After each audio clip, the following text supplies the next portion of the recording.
Howdy everyone, and welcome back. And we've been talking about optics a bit. We've been talking about some of the basics of light. We've been talking about light passing through lenses and hitting mirrors. And now we're going to get on to a really interesting subtopic of light, and that's the fact that it's a wave. So a lot of what we're going to talk about today is going to lead into modern physics. And modern physics is really the physics that was figured out in the last a little bit more than 100 years ago, since the 1900s. So mostly quantum mechanics and relativity, special and general relativity. So essentially what we're going to talk about today is some basics about light that lead into the idea of quantum mechanics and tell us that there's a lot more stuff going on under the surface than a lot of classical physicists, those essentially the physics before the 1900s, would think about light. It's got some weird properties, and we're going to be focused on the fact that it is a wave, and so waves have certain properties. So waves, for instance, can go and pass through each other. Now if you have a particle, it's like a baseball and another baseball, if hitting each other, they bounce off, and sure, but they can't occupy the same space. But waves, water waves, can go and pass through each other, and the same sort of thing can happen for light. Light can go and pass through each other, pretty much no problem. But also with water waves and sound waves and other sort of things, you can actually cancel them out. So if you have the same wave, but essentially you have a peak, and you have a bottom, and you add them together, they can actually annihilate each other. That's actually how headphones work. So if you have, some headphones, the noise canceling ones, I have some AirPods Pro here, and they have these microphones that sit on the outside of them, and essentially what that does is it listens to the sound around it and essentially plays the opposite of that in the earphones. So it cancels it out when it adds it together. So light can do that too. And we don't normally think about light canceling each other out. We turn on a light bulb, we don't see a bunch of light and dark patches being made from it canceling each other out. But most light is incoherent. It's a combination of a bunch of light frequencies, a bunch of different frequencies, and they're all not in phase with each other. I mean, they're all kind of layered on to each other. So we have to get into really specific circumstances to see light actually doing this. So let's talk about that and get into that. Okay, so let's just emphasize again, light is a wave, and so therefore, just like any other wave, it can cancel each other out. So here's another graph, a picture of what I was talking about. You take two waves of the same frequency, but shifted by a phase of 180 degrees, or a wavelength of half a wavelength, you can actually go and cancel it out. So let's think about the times where light is actually able to do this. So you have light coming in, just shining straight to the right. You can think about having a wavefront. So these would be all the maximum points. You can think about a sinusoid. These would be all the tops of those. And then this is called the double slit experiment. So essentially what you do is you have these two little slits that you allow light to pass through. They're essentially really small, almost hole-like, and they're a distance d away. So when light goes through one of these little holes, it's like going through, creating light from a single point. And so they have these wavefronts, just like have something emitting something from a single point, just like when we talk about electric fields from charges, creates wavefronts that are circular, or in 3D would be spherical. And so this one creates a bunch of them. We can see what they look like here. So that one, and the other one makes whole other ones, but they're slightly shifted in position, and interesting things happen when they combine. So again, to note about this light is in phase with each other.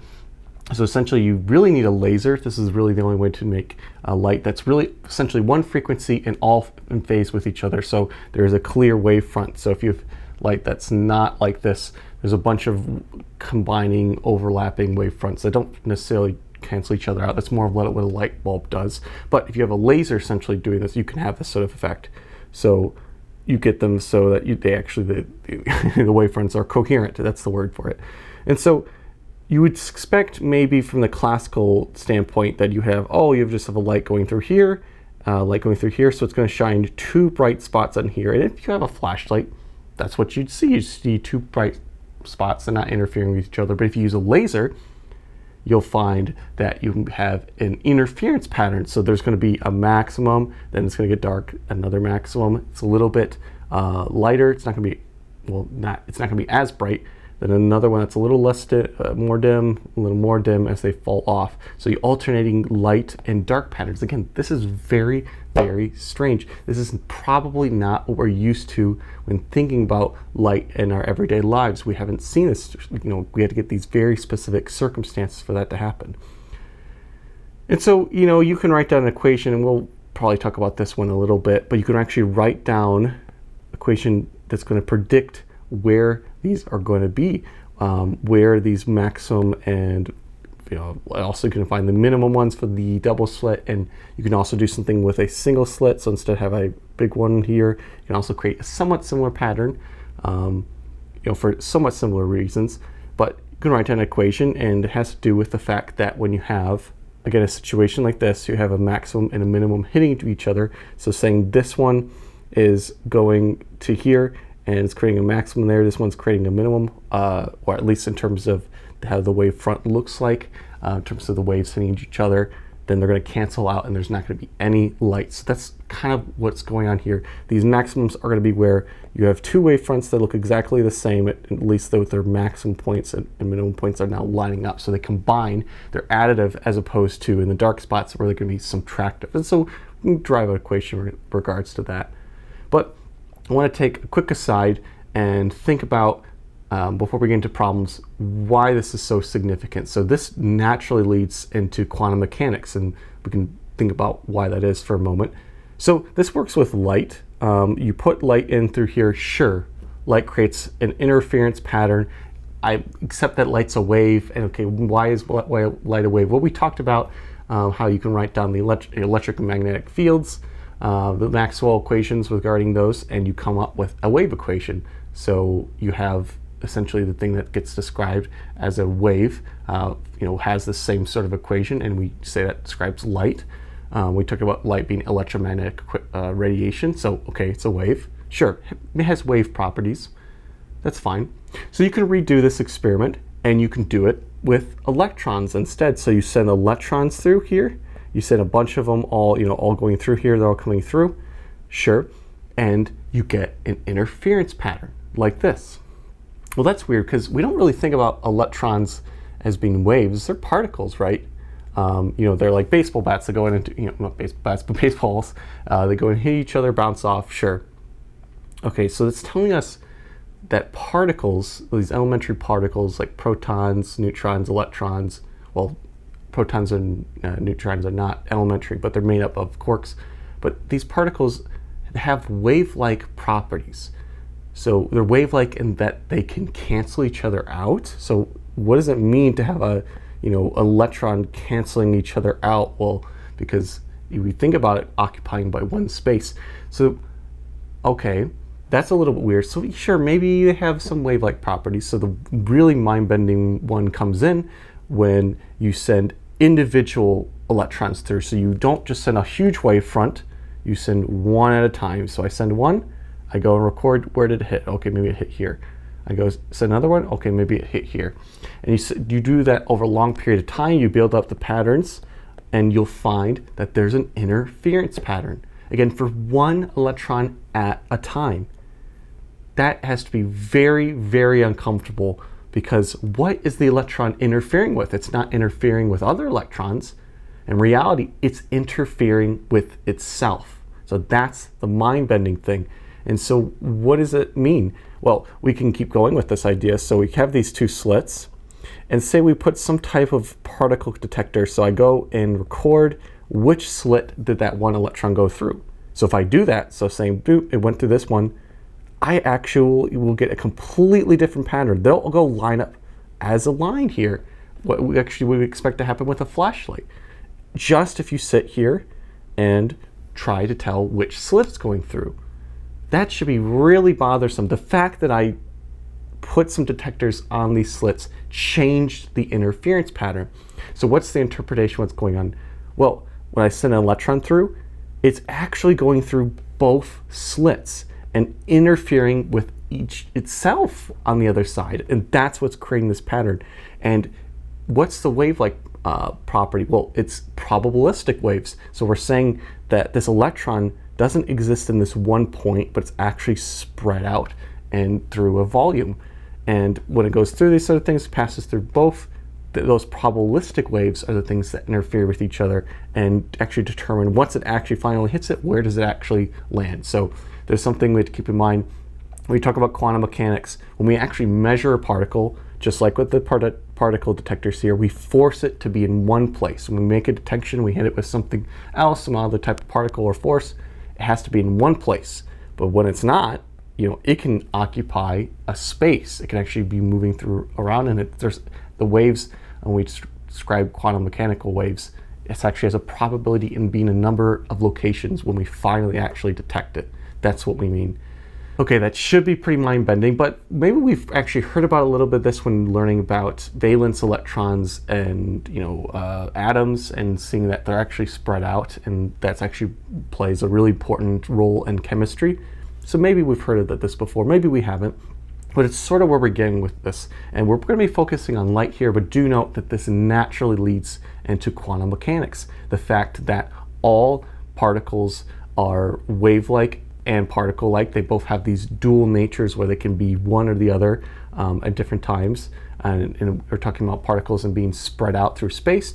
But quanta mechanics, quanta means something has been discretized, so it's actually in bundles. So when we talk about photons, we also mean that they're have discrete amount of energy, and generally things in quantum mechanics, things get discretized into individual units. It's not a continuous, it's the opposite of a continuous spectrum.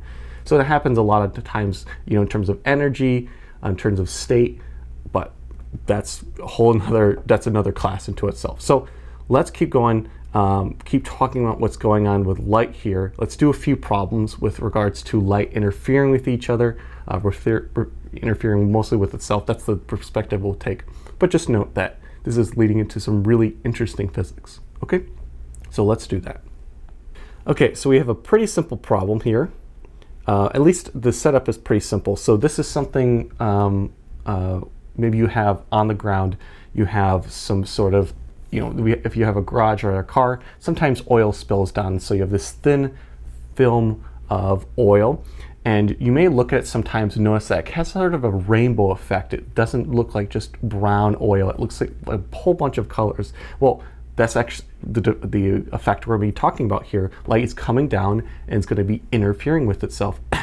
And depending on the thickness of the film and what it's made of, it actually different colors are going to interfere with itself. So if you take out some colors out, it may look like a certain color. So you have light coming down, and it's going to get bounced off the top of this film. Sure, when you experience a medium change, some of the light gets reflected. That happens with windows. Light comes in the edge of the windows and does reflect off. So sometimes if you look at windows, you can actually see your reflection. Part of that light, when hitting that medium change, does reflect back. Okay, some of the light, however, passes through the film, maybe hits something on the side, like glass, we'll say in this case.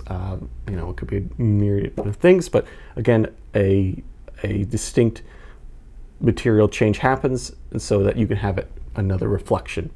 And so when we talk about light interfering with this, we're talking about the light from up here and the light from down here combining and interfering with each other. So we want to figure out a few things. We want to figure out, okay, if we have this wavelength, we want to figure out what width do we need to have a certain amount of light interfere with itself. And so this is some color of light. We'll figure out what we need to do to make it interfere with itself. So we notice a few things.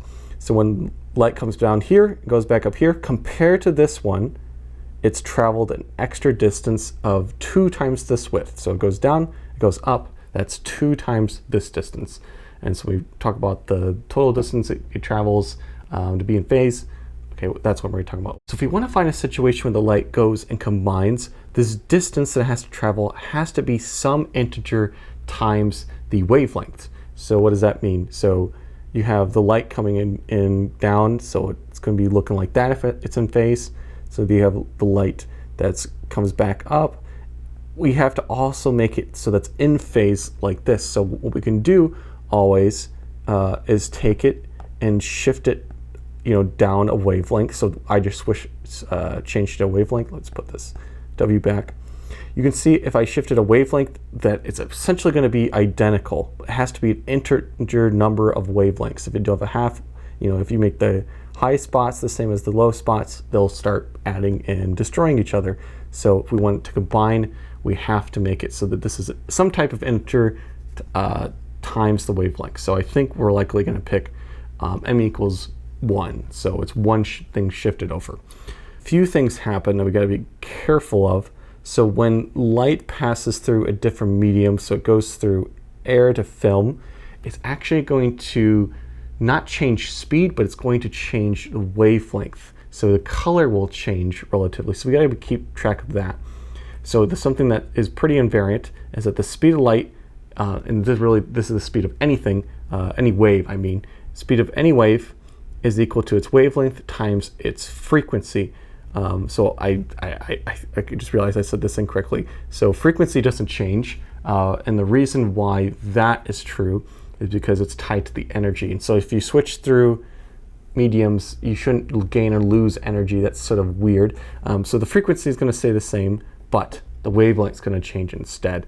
Okay, so that maybe that's weird because we didn't think they're always connected, but because this is a constant. But it changes in other mediums, so the speed of light is different. So we can go and calculate this new speed of light using the index of refraction. This is the definition of the index of refraction, this new speed of light over the vacuum one.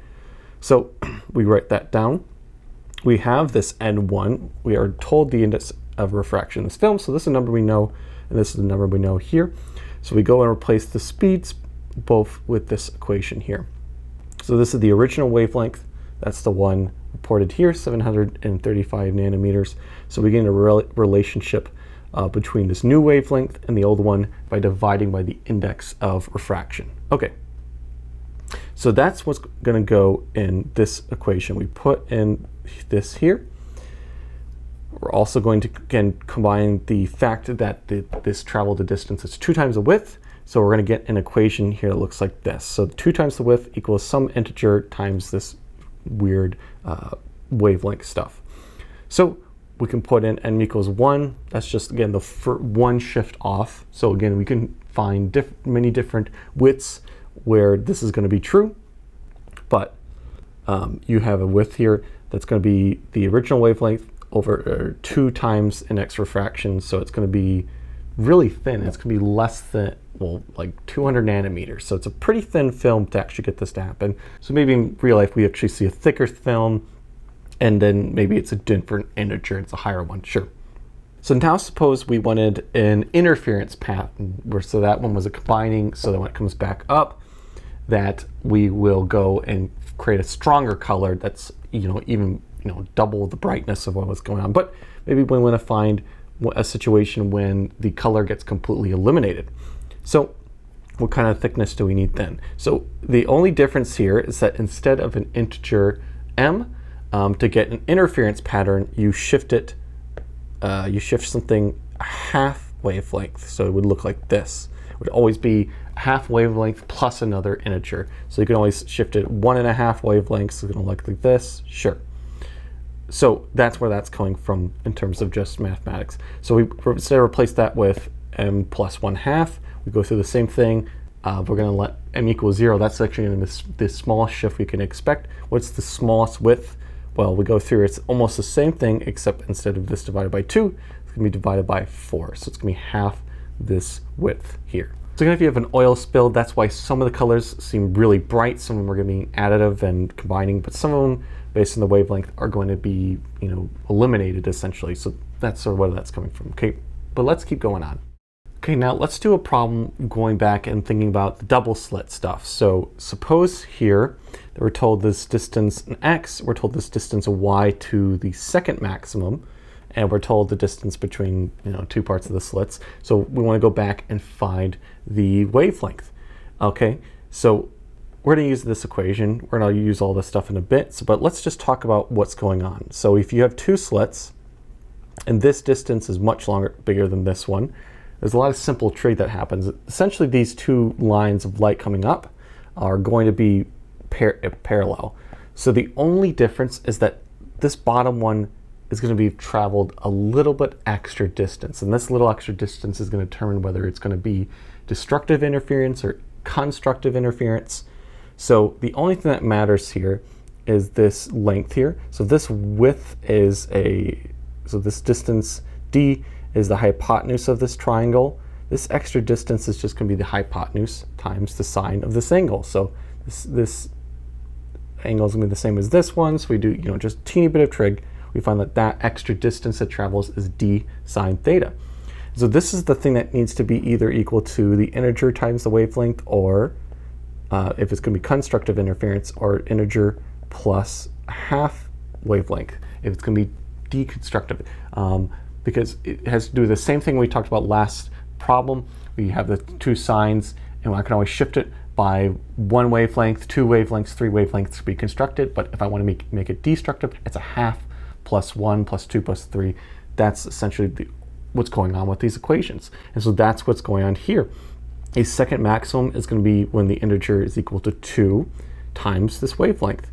And so we can go back and try to solve for this wavelength, and we can just move this stuff to the other side. So the thing is that the sine is not exactly given to us, but what we can do is that we know that the two lengths to this triangle, we can do some basic trigonometry. The hypotenuse is going to be the Pythagorean theorem. The opposite side is going to be this y. We put that in, so that is equal to sine. It's just the opposite over the hypotenuse. So we put that in for sine theta. We can go and then solve for this wavelength. So that's all that's going on. We apply this to the other side. We put in this stuff in for sine. We get this expression, 55.7 meters. Now, note that if you have written down the Pythagorean theorem like this, and x is really bigger than y, x is approximately equal to the hypotenuse. It will dominate this equation. If you have a big number squared plus a little number squared, it's basically just the big number squared. So sometimes you can take that approximation with these problems. Okay, what's the distance to the next min? So we want to find, I think, yeah, the y, the difference in the distance. So the next minimum is going to be happening not when this is equal to 2, but 2.5. So we can do the same sort of equation. Now we have the wavelength. We can go in and we're going to have to do a little bit of trigonometry, but we can go and solve for it. So the sine is going to be equal to, according to this equation, 2.5 lambda over d. We use trigonometry. If we have a y prime, so again, this is going up to the next minimum, it's going to be y prime. It's going to be a teeny bit different. So that's going to be the sine theta 3. So it's going to be, again, just up to this next minimum. We can go and use some algebra to solve for it. So what I did is I multiplied this to the other side. I squared everything. So you notice everything got squared. I went and then moved this y prime to the other side, so then you get this more complicated equation. Again, you have this being distributed in here. I went and then had this y prime by itself. You divide this to the other side. You're not taking out a square root on everything. Maybe you didn't have to square root anything. I think you could have just pushed this to the other side. Maybe. Anyway, for the algebra, then you find this y prime is 524 meters. So this y was, I think they told us it's 400 meters. So this one's now 524. You can just take the difference of those two. So 524 divided by 400, it's going to be 124 meters above. Okay? Again, what's going on in these problems? Well, it's a lot of trigonometry. Could be. Sometimes it might just be as simple as this equation, but we know where this is coming from. I mean, this is not really that mathematically crazy. Again, it's always going to be d sine theta, because this is the extra distance it's traveling. And it's going to be either integer times the wavelength, or it's going to be an integer half. Again, depending whether it's constructive or destructive interference. Okay, let's keep that back in our mind. We may be asked about single slit, but the equation is pretty similar. Although we have to keep track of the situations that's being used. But pretty much the same sort of thing. Maybe we're asked some trigonometry. But let's keep going. Let's do one more problem. So this is a slightly different idea. So this is not interference in the same way we've been doing it, but this is going to be using something called polarization filters. And so what's going on is that light can be polarized. So we're talking about light being coherent. So what do we mean by polarized? Well, light can be moving this way, but you can think about the electric fields are aligned this way and moving towards you, but also can be like this. And so light we see in everyday life is usually some combination of the two, although light in certain situations can get polarized in a certain way. For instance, when you have light that's hitting the ground or hitting water, I can't remember which way it gets polarized in a certain way. And so that if you have certain sunglasses, they are able to go and only let light in that's polarized in the opposite way. So essentially you get rid of a lot of glare, because a lot of glare ends up being polarized. You get rid of it. Also, a lot of movie theater glasses are now using polarizations, but you can think that may be a little weird, but now they started figuring out that, well, we know that light can be circularly polarized. So you can take one of these filters and make it vertical and then horizontal and vertical, and you keep switching it. And so that you can make it so light from one, except from, circularly polarized one direction, the other one from the other way. So you can isolate the light. So that's the whole problem with 3D movies, that you need to isolate the light from each image and make sure it only goes into one eye. And before that was the blue and red thing, those end up being, you're using blue and red filters on your eyes, but end up being circularly polarized is a little bit easier. So essentially you just take one of these filters, but what these filters do is when uncircularized light goes through it, it then gets polarized. So now it's all going all different directions, aligned different ways. After this, it's all going, say, vertically in this case. It's all going to be vertically polarized. And so some weird things happen with polarization filters with regards to light being polarized in one way and then hitting another way. Again, it's going to be some of the weird quantum nature stuff. So what we want to figure out is we have these polarized filters arranged in a certain way. So this one is vertical. This one is now 30 degrees from vertical. This one's now 50 degrees from vertical. We want to figure out the total intensity of light. So this is going to be, if you want to polarize light, you need to remove light essentially that's not polarized in the correct way. So let's figure this out. So you have some type of intensity of light going through. When it passes through a filter, half the light's removed. Okay, hopefully that's arguable. But we're going to go from this I naught. So the equation that's relevant is that the light the light going through originally is this I naught, and the remaining light, the intensity of it is going to be equal to the cosine squared times this difference in this angle. So again, it's the difference in the angle. So this one is this way. We're only concerned about what's the change in this angle here. So this one would be 30 degrees. Okay. So the intensity of light after this filter is going to be just, the original one times cosine squared of 30 degrees. So that's some number. Then we want to figure out, how are these two related? So if you notice, this one's at 30 from the vertical and this one's at 50. So the change is actually only 20.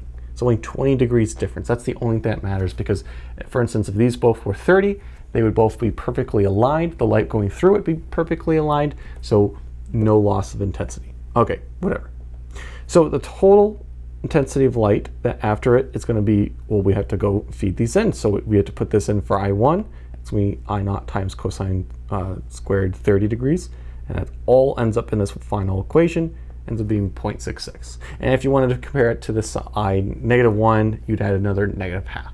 Okay, so polarized sunglasses end up being pretty, useful. Get rid of a lot of light naturally, but especially a lot of light that you don't need. So another thing interesting that happens, so suppose we didn't have this one in the middle. We made this one 90 degrees.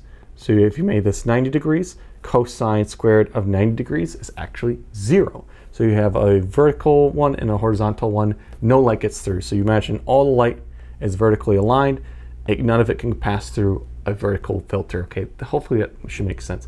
But really interestingly, if you put a third one that's in between, some light will now get through, as long as it's somewhere in between this vertical one and this horizontal one. So say it's like 30 degrees like this. You notice if you put in this, you get a difference of 30 degrees. Okay, that's non-zero. And then here it would be the difference of 60 degrees. So you have cosine squared of 30, cosine squared of 60. So that's not 0. And if you have this in real life, you'll actually notice that's what happens. Some light is through. So what's going on? Well, it's vertically polarized. But then when you put in here, it actually repolarizes. And so that it has both a vertical and a horizontal component. And so when we get to here, this is 90 degrees compared to this vertical. Since there is now some type of horizontal component, that does get through. So you can repolarize light. You can do some weird stuff. Essentially, this lesson's, you can do a lot of weird stuff with light that maybe you didn't know. So there's a lot of other interesting things about light, especially, for instance, that it can diffract off of really thin edges that you may have noticed in real life. But I think that's all we can get today. Hopefully you learned something. I think this stuff's pretty interesting, getting to modern day physics and some of the really weird, mind-bending things we may not be aware of in our everyday life, but certainly matter a lot. But as always, thank you for watching. Hope you learned something. Okay, bye.